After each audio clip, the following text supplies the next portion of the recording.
तो आइए अब आगे हम लोग बढ़ते हैं कि कांग्रेस की गवर्नमेंट्स जो अलग अलग प्रांतों में बनती है, अलग अलग स्टेट्स में बनती है, वो रिजाइन कर देती है। रिजाइन क्यों करती है इसका कारण आप जान लें कि उस वक्त के जो वाइसरॉय हैं, लॉर्ड लिलिंगथोप, ये कांग्रेस से बिना समझौता, बिना सुलह किए हुए, बिना बातचीत किए हुए कहते हैं कि भाई भारत जो है, India would take part in the world war two.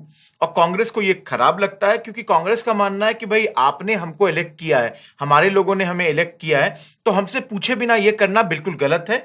और इस कारण से कांग्रेस की सरकारें प्रांतों से, स्टेट से, प्रोविंसेस से रिजाइन कर देती है।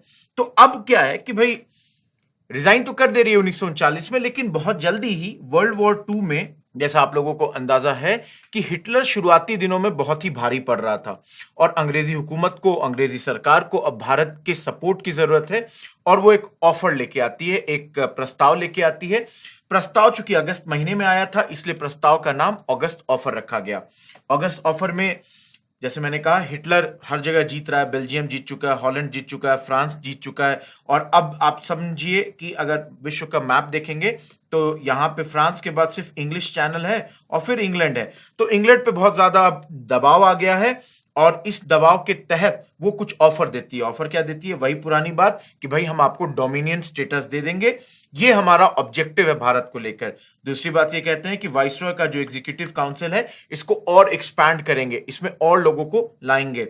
तीसरी बात ये कहते हैं कि वॉर खत्म होने के बाद कॉन्स्टिट्यूएंट असेंबली बनाएंगे, लेकिन वो ऐसा कॉन्स्टिट्यूएंट असेंबली होगा जिसमें माइनॉरिटीज का कंसेंट होगा। अब देखिए, कांग्रेस जो है इसको रिजेक्ट कर देती है। यहां पे आपको आपके एग्जाम के हिसाब से क्या याद रखना है? अगस्त ऑफर को कांग्रेस रिजेक्ट कर रही है और नेहरू ने क्या कहा कि dominion status concept is dead as a doornail. हमारे एग्जाम में सवाल कैसे आएगा कि भाई ये स्टेटमेंट नेहरू ने किस प्रस्ताव के विरोध में कहा था? जैसे ऑप्शन दे देगा, मान लीजिए अगस्त ऑफर, वेवल समझौता, cabinet mission plan, Cripps plan. और आपको याद रखना है कि भाई ये अगस्त ऑफर के वक्त आया था। गांधी जी कहते हैं कि भाई ये जो ऑफर है, इसने आपके और हमारे बीच जो दूरियां हैं, इसको बढ़ा दी है। एक ही पार्टी जो बहुत थोड़ी बहुत खुश है वो है मुस्लिम लीग, क्योंकि उसका कहना है कि ये जो वीटो उसको मिला है कंसेंट ऑफ माइनॉरिटी वाला, ये अच्छी बात है। और वो कहते हैं कि भाई पार्टीशन ही एकमात्र समझौता हो सकता है, एक ही तरीका है जिससे ये सारा जो चीज है खत्म हो सके। भारत पाकिस्तान बना दीजिए, बंटवारा कर दीजिए भारत का, हमको बस वही चाहिए। अब यहां पर क्या है कि इस प्रस्ताव के विरोध में कांग्रेस कुछ करती है, जिसको हम कहते हैं इंडिविजुअल सत्याग्रह, व्यक्तिगत सत्याग्रह। देखिए, कांग्रेस इस वक्त ब्रिटिश सरकार को किसी भी प्रकार की हानि नहीं पहुंचाना चाहती। वो नहीं चाहती कि ब्रिटिश एम्बैरस हो, वो नहीं चाहती कि ब्रिटिश इस युद्ध में हार जाए हिटलर के हाथों। लेकिन कांग्रेस इस बात से भी खुश नहीं है कि भाई आप हमारा जो भी आपसे हम प्रस्ताव दे रहे हैं, जो डिमांड कर रहे हैं, आप उसको सुन नहीं रहे हो। तो इस तरीके से वो एक इंडिविजुअल सत्याग्रह मेथड लाते हैं। ये किस लिए है कि जो कॉन्स्टिट्यूशनल एडवांसमेंट नहीं हो रहा है वो हो सके। साथ में जो वॉर के समय आपने फ्रीडम ऑफ स्पीच हमसे ले लिया है, फ्रीडम ऑफ जो ले लिया है, और ऑर्गेनाइज एसोसिएशंस करने का पावर भी आपने हमसे ले रखा है, इसको खत्म किया जा सके। तो इस तरीके से ये शुरुआत करना चाहते हैं। यहां पर कांग्रेस भी कंफ्यूज स्टेट में थी, क्योंकि वो, मैंने जैसे कहा कि वो नहीं चाहती थी कि सरकार को किसी प्रकार का एम्बैरेसमेंट हो। वहीं पे कई सारे कांग्रेसी जो अंदर में थे, रेडिकल्स थे, जो लेफ्टिस्ट थे, वो चाहते थे कि किसी प्रकार का सिविल डिसोबीडियंस शुरू हो। ऐसे में गांधी ने शुरू किया इंडिविजुअल सत्याग्रह, और ये चीज उस वक्त के वाइसरॉय लिलिंगतो को गांधी ने बता दिया जब वो मिलते हैं इस तारीख को। तारीख याद रखने की जरूरत नहीं है, सिर्फ ये याद रखिए इंडिविजुअल सत्याग्रह के वक्त वाइसरॉय या गवर्नर जनरल कौन था। अब देखिए, इस सत्याग्रह का एम क्या है? ये बताना कि भाई हमारा पेशेंस हमारा वीकनेस नहीं है, ये बताना कि हम वॉर में इंटरेस्टेड नहीं है, लेकिन हम नाजिज्म जो हिटलर के द्वारा दिखाया जा रहा है और जो आप डबल ऑटोक्रेसी दिखाते हो हम पर, मतलब ब्रिटिश के द्वारा जो दिखाया जा रहा है, इसमें हमको कोई भेदभाव नहीं दिख रहा है। हम मानते हैं कि ये दोनों सेम ही है, आप भी एक तरह से ऑटोक्रेट हो और हम एक और अपॉर्चुनिटी, मौका आपको दे रहे हैं, सुधर जाइए और हमारे डिमांड्स को मान लीजिए। हमारा मेजर डिमांड सत्याग्रही का क्या होगा? Freedom of speech. देखिए, वॉर के वक्त फंडामेंटल राइट्स कर्टेल कर दिया गया है, उसको खत्म कर दिया गया है, और अब डिमांड किया जा रहा है कि फ्रीडम ऑफ स्पीच दिया जाए, ताकि वॉर के वक्त जो एंटी वॉर प्रोसेशन या हम स्पीच देते हैं उसको आप नहीं रोकेंगे। और इंडिविजुअल सत्याग्रह यहां पे इंडिपेंडेंस की मांग नहीं कर रहा है, वो सिर्फ अपने राइट ऑफ स्पीच की मांग कर रहा है। और लास्ट चीज यहां याद रखिए, इस मूवमेंट को दिल्ली चलो मूवमेंट भी कहते हैं, क्योंकि मान लीजिए मैंने एक भाषण दिया और उस भाषण के विरोध में मुझे अरेस्ट कर लिया गया तो मैं जेल चला गया, अगर अरेस्ट नहीं किया गया तो मैं क्या करूंगा, तो ये तमाम सत्याग्रही जो हैं वो दिल्ली की ओर अग्रसर रहेंगे, अग्रसर होते चले जाएंगे, मूव करते चलेंगे, और इसलिए इस मूवमेंट का नाम दिल्ली चलो मूवमेंट भी रखा गया। अपने एग्जाम के लिए बहुत इंपॉर्टेंट फैक्ट, सबसे पहला सत्याग्रही कौन है, तो विनोबा भावे हैं, और दूसरे कौन है, जवाहरलाल नेहरू हैं।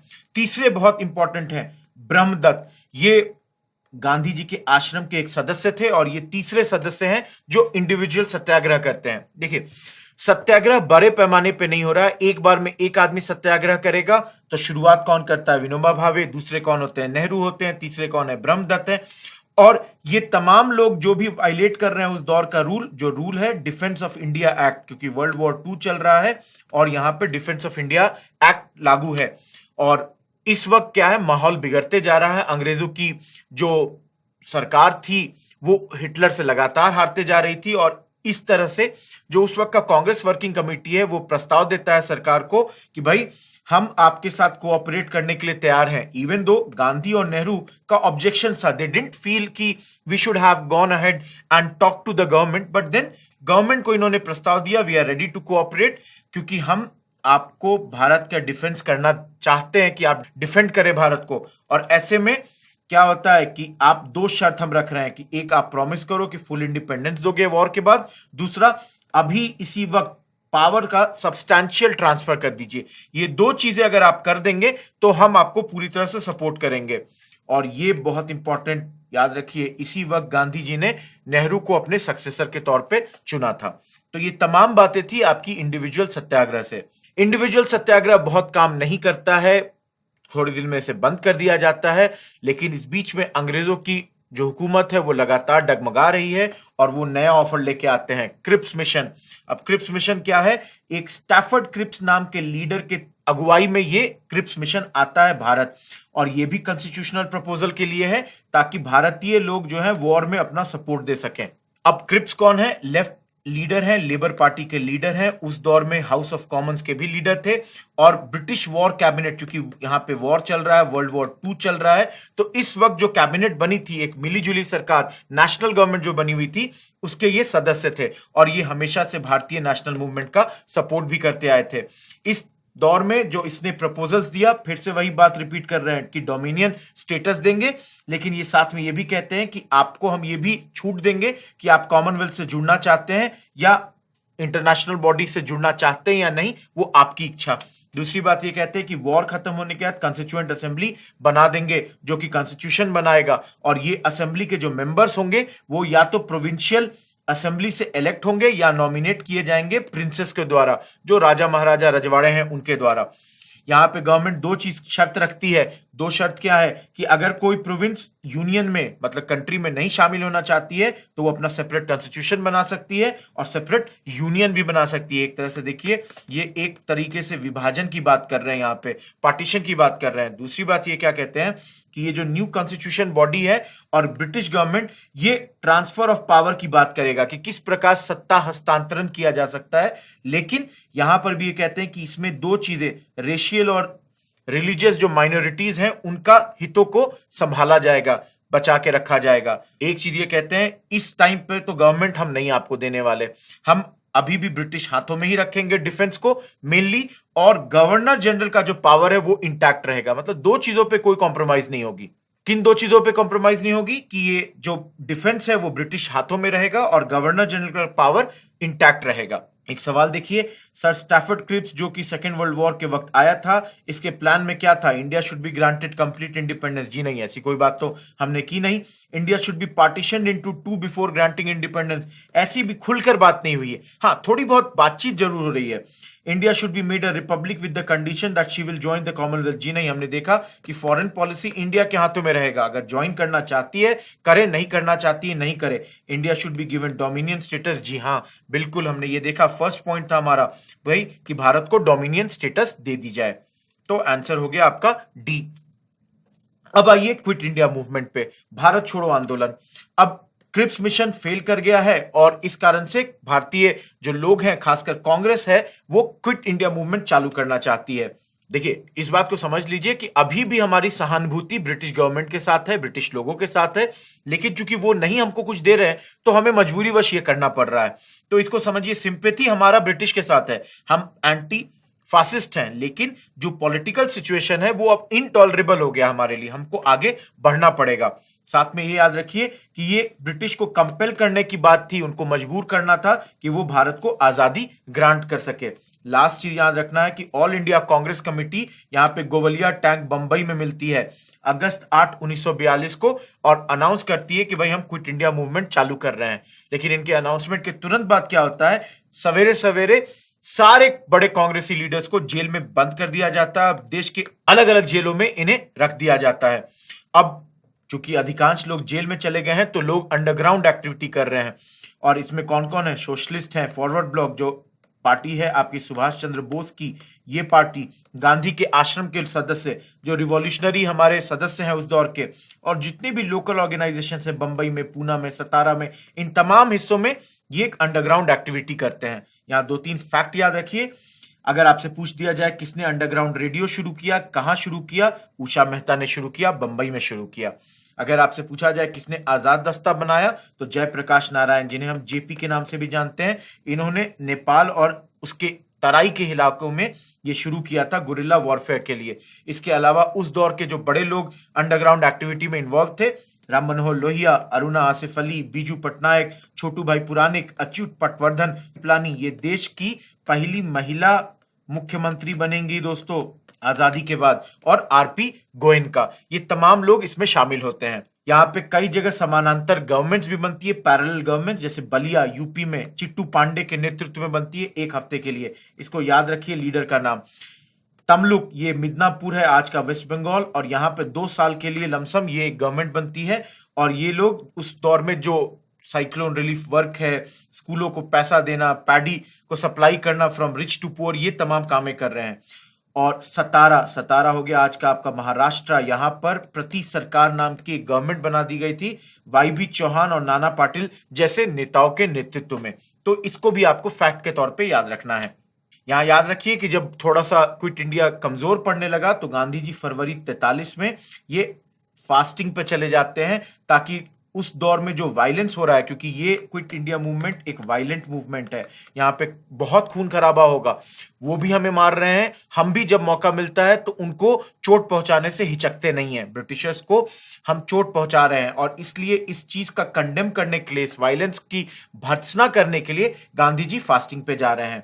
साथ में आपको ये याद रखना है, ये जो फास्ट है इसका असर इमीडिएटली दिखता है, बहुत बड़े तौर पे दिखता है, और ये क्विट इंडिया मूवमेंट जो थोड़ा कमजोर पड़ रहा था फिर से बहुत मजबूती से उभरने लगता है। और इसी दौर में एक चीज याद रखिए, ये फैक्ट, मार्च 23 1943 को पाकिस्तान डे के तौर पे मुस्लिम लीग मनाना शुरू कर देती है।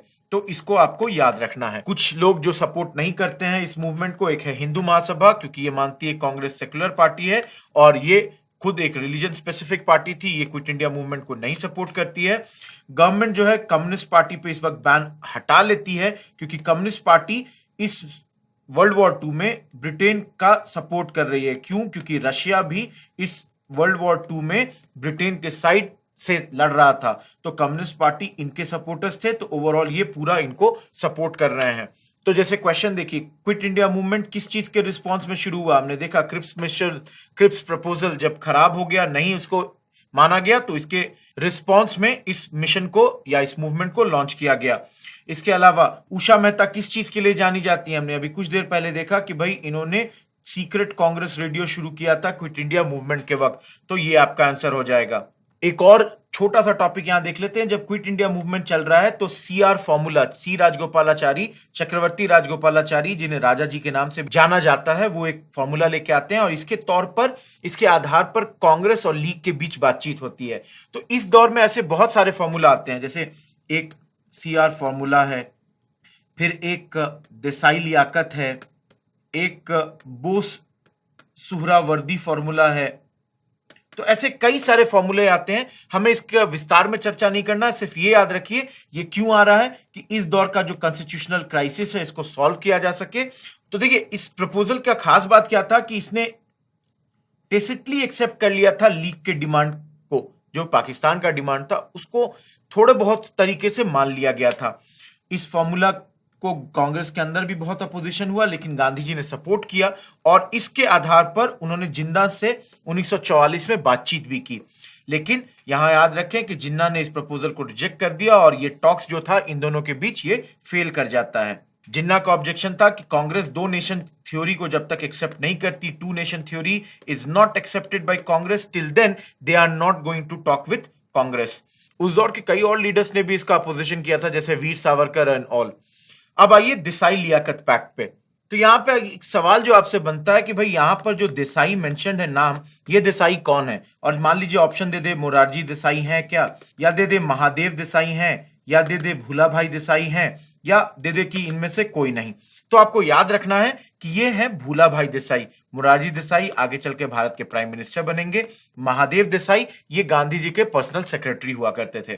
तो देसाई लियाकत पैक्ट में ये देसाई भूला भाई देसाई हैं। लियाकत कौन है? लियाकत अली खान, जो पाकिस्तान के प्रथम प्रधानमंत्री बनते हैं आजादी के बाद।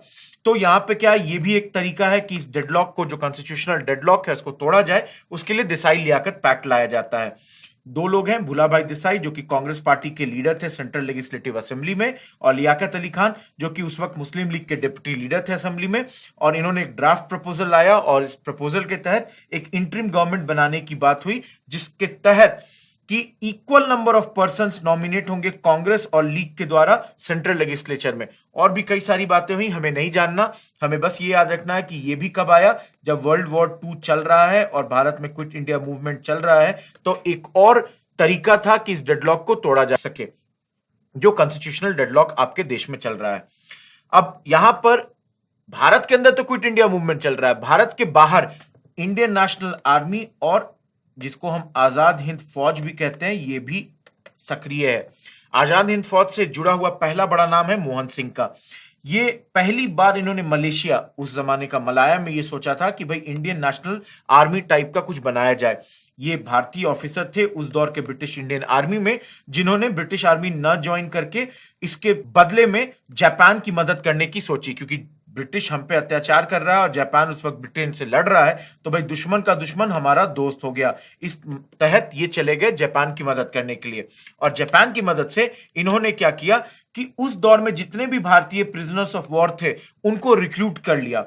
और सिंगापुर के गिरने के बाद, मतलब जब सिंगापुर पे ऑक्युपाई कर लिया था जापान ने, मोहन सिंह ने लमसम 45,000 प्रिजनर ऑफ वॉर जो इंडियंस थे उनको इन्फ्लुएंस में लिया और लमसम 42,000 लोग उस वक्त आजाद हिंद फौज में शामिल हो जाते हैं। अब देखिए यहां पे सेकंड फेज इसका शुरू होता है जब सुभाष चंद्र बोस जुलाई 43 में आ जाते हैं सिंगापुर। अब इनका समझ लीजिए, सुभाष चंद्र बोस वर्ल्ड वॉर 2 के शुरुआत से ही ये अंग्रेजों के खिलाफ थे और ये कह रहे थे गांधी जी को कि चलिए भाई हम लोग जर्मनी की मदद करते हैं, या हम लोग यहाँ पे मौका है कि हम लोग ब्रिटेन के खिलाफ एक पूरा सिविल डिसोबीडियंस मूवमेंट चलाएं।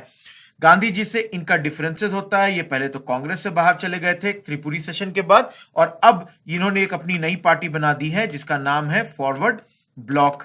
अब फॉरवर्ड ब्लॉक पार्टी के बनने के बाद कुछ दिनों के बाद इन्हें डाल दिया जाता है घर में कैद करके, घर में इन्हें जेल बना दिया जाता है, इनके हाउस को, इन्हें हाउस इम्प्रिजन में डाल दिया जाता है और ये जेल में अब हैं। अब इनको क्या करना है कि इनको यहां से भागना है।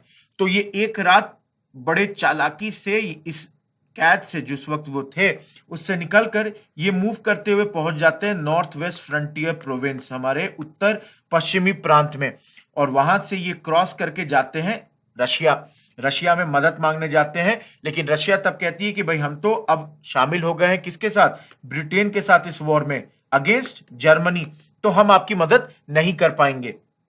यहां ये याद रखें कि नॉर्थ वेस्ट फ्रंटियर प्रोविंस जो पेशावर एंड उस इलाकों में इनकी उस वक्त बहुत मदद करते हैं खुदाई खिदमतगार के लोग, जिनको हमने पहले देख रखा है। खुदाई खिदमतगार वाले लोग हैं खान अब्दुल गफ्फार खान के लोग, ये लोग बहुत मदद करते हैं।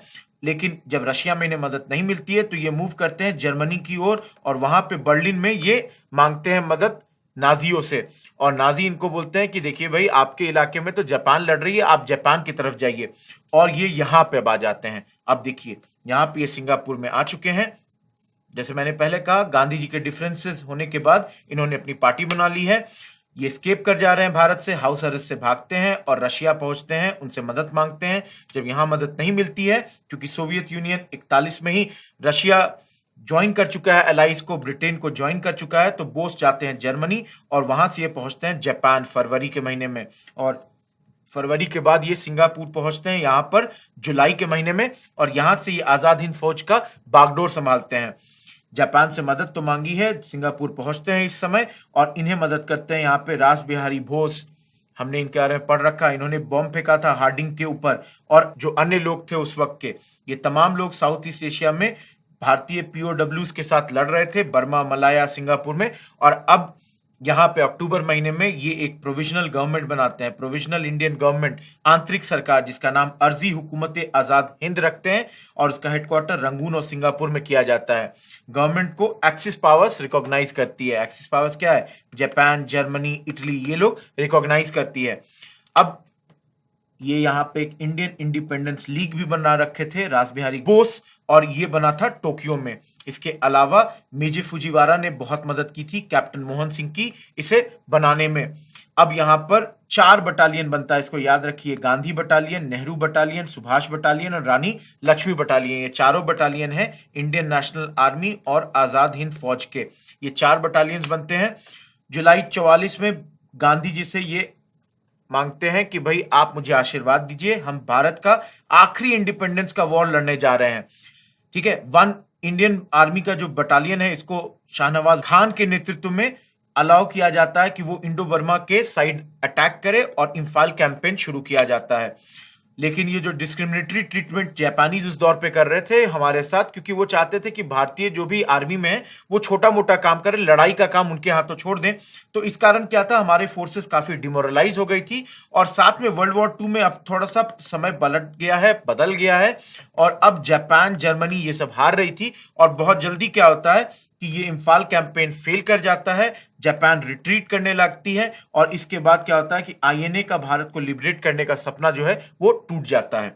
अब ये लोग तो हार गए हैं, और हारने के बाद अरेस्ट हो गए हैं, तो इनका एक ट्रायल चलता है जिसको रेड फोर्ट ट्रायल या INA trial, Indian national army trial भी कहलाता है। इसमें 3 लोगों को लिया गया एज एग्जाम्पल। ट्रायल होता है इस दौर में 3, captain Shahnawaz Khan, captain Prem Kumar Sehgal, captain Gurbaksh Singh Dhillon. अब देखिए, ये है मुसलमान, ये है हिंदू, ये है सिख, और 3 मेजर रिलीजन के 3 ऑफिसर्स को यहाँ पे ट्रायल पे डाला गया। ये इनकी एक ऐतिहासिक भूल थी, क्योंकि इसके बाद क्या होता है कि भारतीय लोगों का सपोर्ट आईएनए के प्रति आ जाता है। यहाँ पर इस दौर में इलेक्शंस भी चल रहे थे, और इस वक्त अटॉर्नी जनरल जो थे भारत के, वो थे नौशिरवान पी इंजीनियर, जो कि चीफ प्रोसिक्यूटर होते हैं इस दौर में ब्रिटिशर्स के साइड से। इन तीनों पर चार्ज किया जाता है कि इन्होंने वेज किया है वॉर, भारत के खिलाफ युद्ध छेड़ दिया है, और सेक्शन 122 ऑफ आईपीसी लगाया जाता है। इनको डिफेंड कौन करते हैं?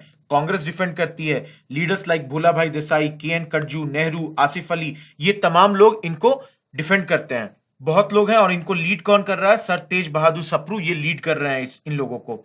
यहाँ पे बहुत सारी आईएनए रिलीफ इंक्वायरी कमेटी भी बनाती है कांग्रेस, क्योंकि जो लोग जॉब हार गए थे या जॉब लूज कर गए थे इस दौर में भारत के लिए लड़ते हुए, उनको मनी, फूड देने के लिए, कुछ एम्प्लॉयमेंट देने के लिए ये कोशिशें की गई इस वक्त। यहाँ पे नेताजी पे थोड़ा सा देख लीजिए। नेताजी उड़ीसा में बॉर्न होते हैं, कैम्ब्रिज में पढ़ाई करते हैं, इंडियन सिविल सर्विस भी पास करते हैं बिना कोचिंग के, लेकिन ज्वाइन नहीं करते हैं। इनको टैगोर टाइटल देते हैं देश नायक का, और गांधी के इंसिस्टेंस पे इनके गुरु हैं सीआर दास, इनके नेतृत्व में ये सारी चीजें सीखना शुरू करते हैं।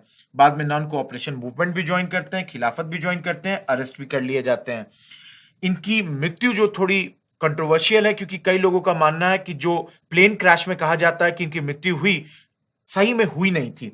तो इसके लिए 3 कमिटीज का गठन किया जाता है, और ये 3 कमिटीज क्या है? 1956 में एक शाहनवाज कमेटी, वही शाहनवाज खान के नेतृत्व में, 70 में जस्टिस खोसला कमीशन, और 2005 में जस्टिस मुखर्जी कमीशन। ये 3 कमीशन का गठन किया जाता है, जिसमें जस्टिस मुखर्जी कहते हैं कि ये प्लेन क्रैश में नहीं मरे थे, हो सकता है अब ओल्ड एज के कारण मर गए हों, लेकिन गवर्नमेंट ने तब इस रिपोर्ट को रिजेक्ट कर दिया था। ये 3 कमीशन बनती हैं। एक चीज और याद रख सकते हैं कि इन्होंने बोर्ड किया था प्लान टोक्यो में और क्रैश हुआ था ताइवान में। तो ये तमाम बातें हो गई नेताजी से जुड़ी हुई। अब आइए बात करते हैं वेवल प्लान की। अब वेवल उस दौर के ब्रिटिश गवर्नर जनरल हैं। 1945 में ये प्लान आता है, क्योंकि यूरोप में वॉर अभी तो खत्म हो गया था, लेकिन जापान का थ्रेट अभी भी चल रहा था, और इसलिए ये जो कंजर्वेटिव गवर्नमेंट आती है उस दौर में ब्रिटेन में, वो चाहती थी कि एक सॉल्यूशन आ जाए इस कॉन्स्टिट्यूशनल डेडलॉक का, जो कि हमने देखा है हो रहा था कि क्या होगा, कॉन्स्टिट्यूशन कैसा होगा, इस पे अभी तक कोई सहमति नहीं बन पा रही थी। और ऐसे में ये जो ब्रिटिश गवर्नमेंट है ये कुछ समझौता चाह रही थी, और इसलिए उस दौर के जो हमारे वाइसरॉय थे, इन्होंने निगोशिएशन शुरू किया भारतीय लीडर्स के साथ। तमाम लोगों को जेल से रिहा किया गया और शिमला में बोला गया कि अब मिलते हैं हम लोग। प्लान क्या था? प्लान ये था कि गवर्नर जनरल का जो काउंसिल एग्जीक्यूटिव, उसको हम पूरी तरीके से रिकंस्ट्रक्ट करेंगे और हम preparation of the new constitution शुरू किया जाए। इसके लिए शिमला में मिलना है। कब? जून 1945 में। जब ये लोग मिलते हैं तो प्रपोजल में क्या बोला जाता है? फिर से वही पुरानी बात कि डोमिनियन स्टेटस देंगे। कहते हैं गवर्नर जनरल और कमांडर इन चीफ छोड़ के सारे एग्जीक्यूटिव काउंसिल के लोग भारतीय होंगे।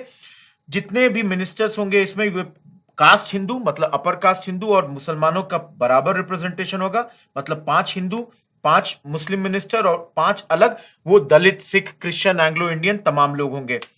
और ये जो इंटरिम गवर्नमेंट बनेगी 1935 के एक्ट के तहत ही चलेगी। और लास्ट चीज था कि गवर्नर जनरल के पास वीटो रहेगा, लेकिन ये वीटो ये मिनिस्टर्स के एडवाइस पे करेंगे यूज। अगर उनको मिनिस्टर्स बोलते हैं कि यूज करिए तो करेंगे, अदरवाइज ये नहीं करेंगे। मुस्लिम लीग का स्टैंड क्या है? मुस्लिम लीग कहती है कि इसमें जितने मुसलमान मेंबर्स हों वो सारे लीग के नॉमिनी हों, क्योंकि उसको डर था कि कांग्रेस के पास अदर माइनॉरिटी जो डिप्रेस्ड क्लास है, सिख है, क्रिश्चियन है, वो उनको सपोर्ट करेगी। तो 1/3 जो माइनॉरिटी जो होगा 5, वो उनके साइड से आए। वहीं पे वेवल चाहते थे खिजर हयात खान नाम के एक व्यक्ति को मुस्लिम रिप्रेजेंटेटिव बनाना पंजाब से। ये मुसलमान तो थे, लेकिन उस वक्त की एक पार्टी यूनियनिस्ट पार्टी के मेंबर थे और ये मुस्लिम लीग में नहीं थे। साथ में लीग एक किसी प्रकार का वीटो भी चाहती थी काउंसिल में कि कोई भी डिसीजन जब हो तो मुसलमानों को 2/3 मेजोरिटी का अप्रूवल होना चाहिए अगर वो मामला मुस्लिम से जुड़ा हुआ है। तो ये चीज वो मांग रहे थे। कांग्रेस का क्या स्टैंड है? कांग्रेस का कहना है कि भाई ये हम नहीं मानेंगे कि सिर्फ मुस्लिम जो सदस्य हैं वो मुस्लिम लीग के द्वारा अपॉइंट हो, क्योंकि इससे क्या होगा कि कांग्रेस को वो लोग कास्ट हिंदू पार्टी के तौर पे ही देखेगी, और हम किसी भी अगर ग्रुप है, कोई भी रिलीजन है, उसके सदस्य को अपना मिनिस्टर बनाने के लिए फ्री रहने चाहिए। वेवल का मिस्टेक क्या था? वेवल ने कहा कि भाई टॉक्स टूट गई जैसे ही लीग और कांग्रेस के बीच कोई सहमति नहीं बन पा रही थी, और इसने लीग को क्या दे दिया? एक वर्चुअल वीटो कि अगर आपको पसंद है तो कोई चीज होगा, अगर आपको नहीं पसंद है तो वो चीज नहीं होगा। अब यहां पर फिर से इलेक्शंस होते हैं प्रोविंसेस में। मुस्लिम लीग बहुत सारे स्लोगन्स यूज करती है। कांग्रेस 37 के बाद गवर्नमेंट्स में 2 साल 2.5 साल रही थी, लेकिन उस दौर में बहुत सारे कम्युनल वायलेंस हुए और बहुत सारे प्रॉब्लम्स को सॉल्व नहीं कर पाई। तो कांग्रेस से लोगों को थोड़ी सी रोष था, थोड़ा सा दिक्कत हो रहा था, और इस बीच में एक मुस्लिम जो मिडिल क्लास था वो मुस्लिम लीग को सपोर्ट करने लगा था। पाकिस्तान का एजेंडा बड़े तौर पे मुस्लिम लीग एडवोकेट कर रही थी, कैंपेन कर रही थी, स्लोगन्स यूज कर रही थी, if you do not vote for Muslim League then you will not be buried in Muslim graveyard. और ऐसे में इलेक्शंस होता है और इसमें मुस्लिम लीग अधिकांश जगहों पे, मोस्ट ऑफ द प्लेसेस जहां पे मुसलमानों का सीट्स था वो तमाम जीत जाती है। सेंट्रल लेजिस्लेटिव में 30/30 सारी सीटें यही जीतती है। वहीं पे प्रोविंसेस में 495/510 सीट ये जीतती है, जिससे ये इसने दिखा दिया कि मुसलमानों का अगर रिप्रेजेंटेशन की बात की जाए उस दौर में तो वो मुस्लिम लीग ही कर रही थी। यहां पे एक बात करते हैं रॉयल इंडियन नेवी म्यूटिनी का। रॉयल इंडियन नेवी म्यूटिनी क्या है? ये उस दौर में जो हमारी नेवी थी उसने स्ट्राइक कर दिया था और रिवोल्ट कर दिया था भारतीय सेलर्स ने। और ये कब होता है? ये होता है 18 फरवरी 1946 को बंबई हार्बर पे। बंबई से शुरू होकर बहुत जल्दी ये हर जगह फैल जाता है, कराची, कोलकाता, और उस दौर में 78 शिप, 20 शोर्स और 20,000 सेलर्स इसमें भाग लेते हैं। इसको सिर्फ एक पार्टी ने सपोर्ट किया, कम्युनिस्ट पार्टी, बिकॉज ये पार्टी वर्कर्स की सपोर्टर है और यहाँ पे वर्कर्स ये स्ट्राइक कर रहे हैं। उस दौर की कांग्रेस और मुस्लिम लीग दोनों ने ही इसका भर्त्सना की, क्योंकि दोस्तों इसको समझिए 46 में ये हो रहा है और दोनों ही पार्टियों को ये लग रहा है कि बहुत जल्दी आजादी मिलने वाली है, और आजादी के बाद कोई भी प्रकार का आर्म फोर्स किसी भी प्रकार से इनडिसिप्लिन नहीं दिखाना चाहिए। तो ये चाहते थे। इसके अलावा उसी समय कैबिनेट मिशन 1946 में आता है। इसमें 3 सदस्य, इनका नाम याद रख लीजिए अपने एग्जाम के लिए, बहुत इंपॉर्टेंट है। लॉरेंस साहब, अलेक्जेंडर और स्टैफर्ड क्रिप्स। सेम क्रिप्स साहब फिर से आ रहे हैं। इन्होंने क्या डिसीजन लिया? भारत की पार्टीशन नहीं की जाएगी। कैबिनेट मिशन का जो प्लान था इसको रिजेक्ट कर दिया जाता है कांग्रेस और लीग दोनों के द्वारा। और बहुत जल्दी 16 अगस्त 1946 को लीग ने अपना इनफेमस जो डायरेक्ट एक्शन डे मनाने की बात की और अब साफ स्लोगन दे रहे हैं कि भाई हम लड़के लेंगे पाकिस्तान। और इस पूरे माहौल में एक इंटरिम गवर्नमेंट बनती है 2 सितंबर 46 को नेहरू के नेतृत्व में। और शुरुआत में मुस्लिम लीग इसमें शामिल नहीं होती है, बाद में शामिल होती है। यहां एक चीज बता दूं, पाकिस्तान का एक्रोनिम क्या है? पी से पंजाब, ए से अफगान, के से कश्मीर, आई से कई बार इंडस या कुछ लोग इस्लाम भी कहते हैं, एस से सिंध और तान से बलूचिस्तान। जो एक्रोनिम है ये उस दौर में एक स्टूडेंट लीडर चौधरी रहमत अली ने दिया था। इसको आपको याद रखना है, ठीक है।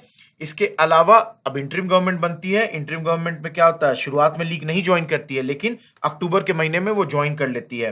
5 लीग मेंबर्स शामिल होते हैं, जिसमें बाद में बनने वाले इनके प्रधानमंत्री पाकिस्तान के फाइनेंस मिनिस्टर के तौर पे लियाकत अली खान भी ज्वाइन करते हैं।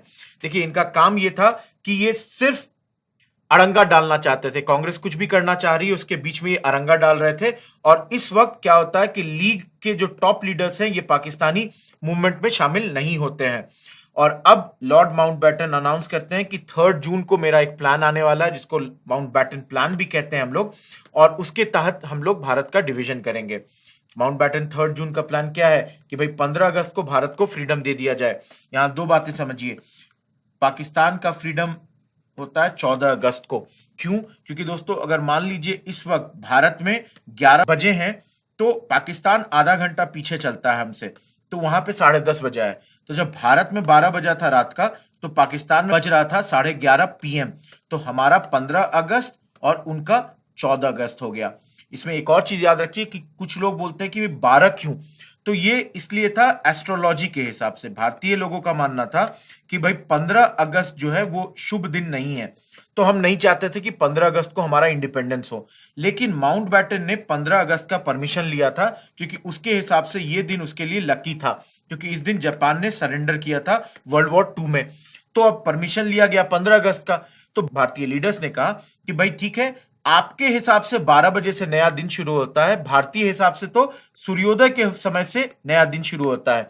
तो आप 12 बजे रात में हमको दे दीजिए, आपका भी 15 अगस्त शुरू हो जाएगा और हमारे हिसाब से सूर्योदय के हिसाब से इंडिपेंडेंस होना चाहिए या नया दिन शुरू होता है, तो हमारी भी बातें रह जाएगी।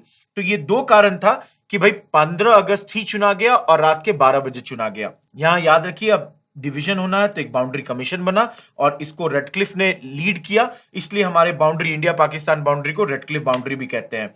इसके अलावा जो प्रिंसली स्टेट्स थे उनको ऑप्शन दिया गया, किसी भी एक स्टेट को ज्वाइन कर लीजिए, आपको फ्री नहीं रहना है।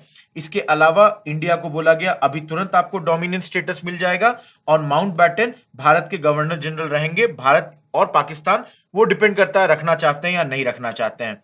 और इस तरीके से 15 अगस्त को हमें आजादी मिल जाती है ब्रिटिश हुकूमत से। तो ये तमाम बातें थी इस चैप्टर में। कुछ चीजें को आपको याद रखना है अपने एग्जाम के लिए। हम लोग बहुत डीप नहीं जाते हमारे एग्जाम के लिए, क्योंकि फैक्चुअल हमसे पूछा जाता है। आई होप जितनी भी चीजें हमने की हैं वो क्लियर है आप लोगों के लिए। That's all from this class. Thank you friends, good bye.